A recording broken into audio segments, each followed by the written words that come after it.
and we now accept it. Let me start by saying an individual at one time approached me at the airport in Addis Ababa, Ethiopia, and we got into a conversation, and he told me that the tragedy of Africa is that we are in the business of vilifying our best men and women during their lifetime, and when they are dead, we lionize and rhapsodize them. Today, I come here to rhapsodize and lionize a man who deserves to be celebrated, George Wilson Kanyehamba. And the reason why I do so is because he has bestrode and continues to bestride the legal terrain not only in Uganda but in East Africa, as they would have said in Greek of old, or in Greece of old, like the fabled Colossus. That he has penned 31 books is no mean achievement. And you Ugandans will remember that he served as a member of parliament, and we can celebrate that. You will remember that he served as a minister for commerce, and we can celebrate that. You will remember that he served as a minister for justice and the attorney general, and we can celebrate that. You will remember that he served as a member of the Constituent Assembly when you are making your constitution in 1995, and we can celebrate that. You will remember that he served as one of the early judges of the African Court of Human Rights in Banjul, the Gambia, and we can celebrate that, but we are not here to celebrate those. There will be occasion for doing so. Today we are here to celebrate his great work, which is evolution of constitutional law, public law, and government, his 31st book. And we can say in Latin, this is his magnum opus. His magnum opus because it is his greatest work. It is a culmination of the ideas that he has articulated elsewhere. And what he does in this book is to give them a new sheen and a new freshness at a time when not only Uganda is going through a very unique epoch of governance, but Africa is also going through such a unique epoch. But allow me a little historicization.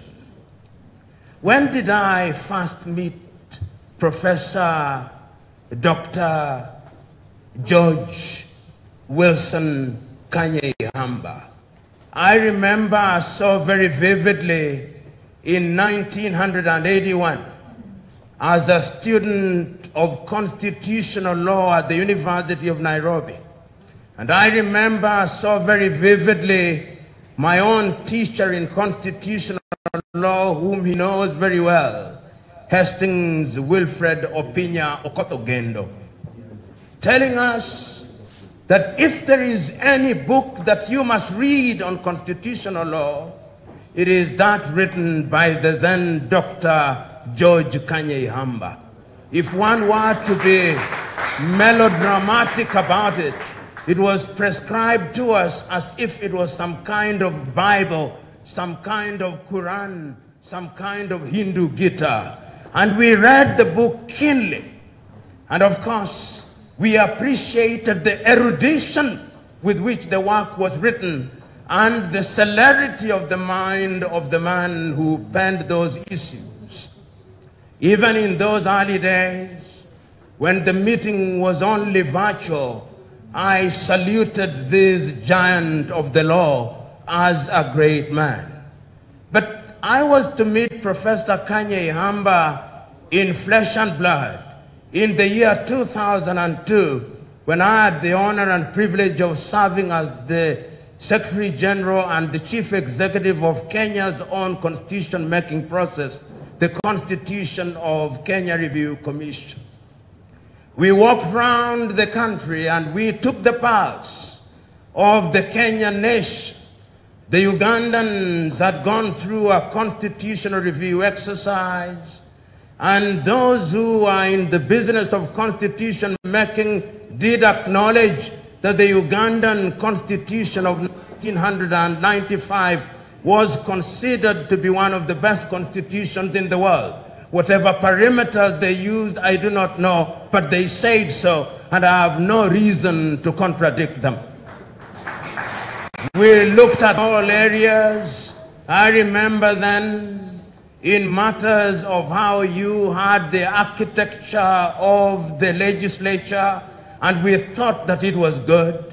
We looked at how you designed the executive, and we thought that it was good. We looked at how you designed political parties, and we thought that it was good. We looked at how you designed the judiciary, and we thought that it was good. But we were a little hesitant in dealing with the Kenyan judiciary without the involvement of legal luminaries.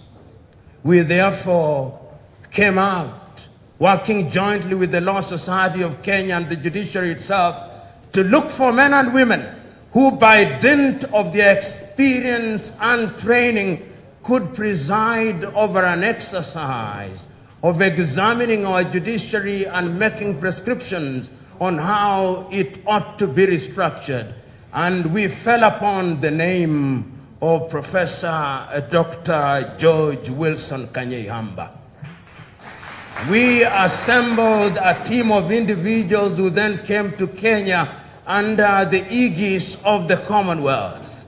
They sat down and they gave us a piece of work. And when you look at the architecture of the Kenyan judiciary today, it is out of the work that was done by Professor Dr. George Wilson Kanyehamba. It is therefore not hyperbolic for me to say that we are present here before a giant, a man who has contributed to law not only in Uganda but in Africa, a man who has had the advantage of crossing the borders of this country and sojourning in universities outside of this country, a man whom you know took time during difficult moments to become a teacher in the United Kingdom, a man who during his time not only did he sit on the seats where academics do, but when this country was going through struggle, his contributions will be remembered. That is the man that I'm here to praise. That is the man that we are here to celebrate. That is the man that we are here to honor. That is the man that we are here to rhapsodize. That is the man that we are here to lift his hand. It is the great English poet William Shakespeare who said about greatness that some are born great, some have greatness thrust upon them, and some become great. This man has become great by dint of grit and hard work, and we are under obligation to celebrate him. You know, as a young man, I read about a great man, a great poet, writing about great poetry in the same manner that he has been celebrated through poetry. I read a poem written by the great Nigerian Wole Soyinka. And Soyinka said that a tiger does not go about shouting about his tigritude. A tiger pounces. And today, when Professor Dr. George Wilson Kanyehamba was given the opportunity to speak, this is what he said, that I do not speak, my book speak for me. And in less than 2 minutes, he had concluded his speech, because like the tiger that he is, you follow the path of a tiger and you see the skeleton of an antelope, and you know that some tigritude has emanated there. Today, we are here to look at this book. We follow his scholarly path, and he does not have to give us a lengthy account as to whether he is a scholar, as to whether he is an erudite legal luminary, as to whether he is a great jurist. The books that he has written are themselves speaking in their most eloquent manner. And we who are at the great feet of a great man. It is that great man who is accredited with spreading Christianity, the man called Paul of Tarsus, or Saul of Tarsus, who said that he had learned under the feet of Gamaliel. Today, we are under the feet of Gamaliel. You know, when you talk about great men, great things come to your mind. And today, many things come to my mind. Whom shall we compare him with if comparison is necessary? Sometimes it is. If he was a river, as the poet said, he would be the Nile of scholars. If he was a bird, he would be the eagle of scholars. If he was a fish in the oceans, he would be the whale. If he was a tree and he were to be compared to a tree, he would be the fig tree and the Iroko in Nigeria.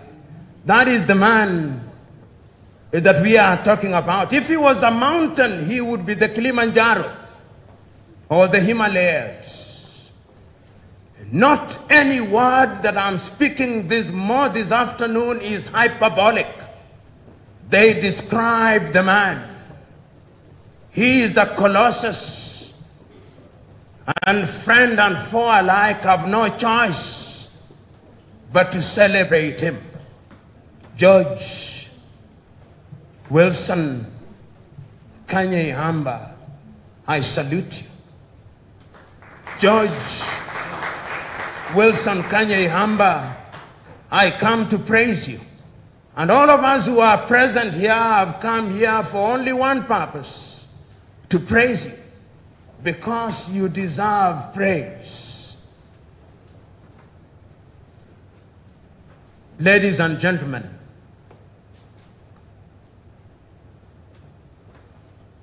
in an assembly such as this, when we are praising a great man, when you see great men and women, and I would dare say that there are women of elegance and intellect present in this assembly, today we are here in that capacity to celebrate our own. We have men of timber and caliber, officers and gentlemen. All of them are here to celebrate a good and an intelligent man. But why is George intelligent before I sit down? Because sit down I must now. He is intelligent because even in his intelligence he knows that he knows not all things. And that is his humility. That he has taken time to give young men an opportunity to organize this occasion is his recognition that this struggle to ensure that knowledge is given longevity, it must be from generation to generation. So that he has run his intellectual race and he has handed over the baton, and he is now saying that my success as an academic will only be measured when I produce other younger academics. It used to be said that the beauty of a great giant is to be compared with mother cow. When mother cow is chewing cud, baby cow watches, and that is how you mentor young people. That is one of the reasons why I salute you. You know, today, George Wilson Kanye Hamba would have invited some politician to give the keynote address, but in his own wisdom, as he deems it, he chooses a young person who is growing old by the day, in my person, to be the one that is to deliver this keynote. That is not to be taken for granted. He is simply saying that I'm handing over the baton, even as I continue, because you are not successful until your successor succeeds.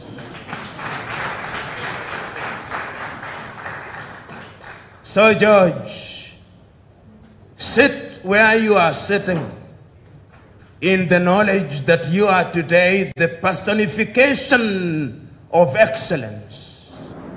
Sit where you are sitting in the knowledge that as the Greek stock of Socrates and Sophocles and Aristophanes, you are our very own. Sit there in the knowledge that as the German stock of Hegel, you are our very own. Sit there in the knowledge that you are greatness personified. Sit there in the knowledge that you have spread your knowledge and that you have immortalized yourself through this book, which is your true magnum opus, Evolution of Constitutional Law, Public Law, and Good Governance. We are wowed by your excellence. May God bless and protect you at all times. Be blessed.